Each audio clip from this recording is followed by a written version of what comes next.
ముదిరాజుల సంక్షేమానికి కాంగ్రెస్ ప్రభుత్వం పెద్దపీట వేస్తుందని పెద్దపల్లి ఎమ్మెల్యే చింతకుంట విజయరమణారావు అన్నారు. పెద్దపల్లి జిల్లా కాల్వ శ్రీరాంపూర్ మండలంలోని పెగడపల్లి గ్రామంలోని తెనుగుపల్లెలో జాతీయ మత్స్యశాఖ దినోత్సవ వేడుకలు నిర్వహించగా నూతనంగా ఏర్పాటు చేసిన మత్స్యశాఖ లోగోను ఆవిష్కరించారు.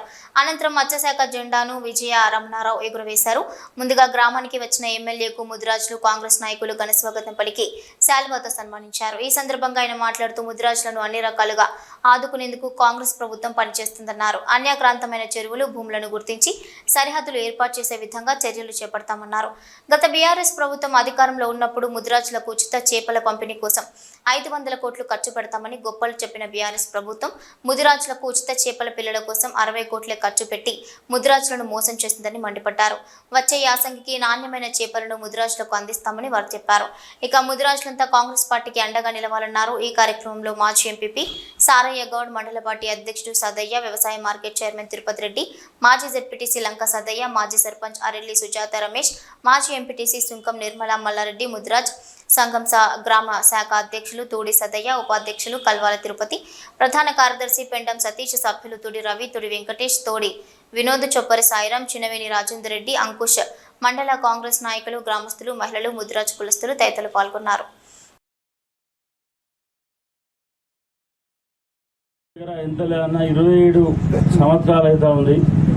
ఈ మత్స్యకారుల దినోత్సవ కార్యక్రమాన్ని నవంబర్ 21 ప్రారంభించుకొని మరి ఈరోజు ఈ జెండా ఆవిష్కరణ ఇంత ఘనంగా, ఇంత బ్రహ్మాండంగా, ఎన్నో డబ్బులు వెచ్చించి సర్వంగ సుందరంగా ఈ జెండాను తీర్చిదిద్ది మరి ఆ కార్యక్రమంలో పాల్గొనించేసినటువంటి మీ అందరికీ కూడా మొదటగా ధన్యవాదాలు తెలియజేసుకుంటూ, మరి మత్స్యకారులు అంటేనే కులవృత్తిగా ఆధారపడి జీవనం గడిపేటువంటి కుటుంబాలు ఉంటాయి చాలా వరకు.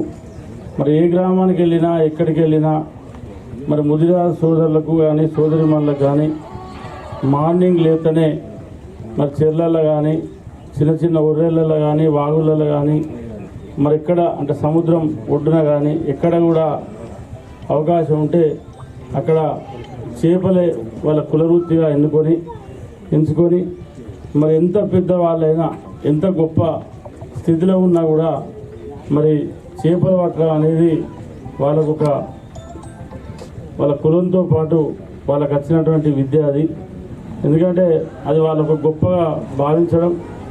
మరి వాళ్ళ ఈ దేశంలో ఇవాళ ఎవరు చేపలు తినాలన్నా సరే, ఎవరి వాళ్ళు పోయినా కూడా 99% మరి మత్స్యకారుల ద్వారానే మీరు తీసుకొచ్చేటువంటి, మీరు కష్టపడి మీ వృత్తిలో భాగంగా మరి చేపలు పట్టి ఏదైతే మీరు తీసుకొస్తా ఉన్నారో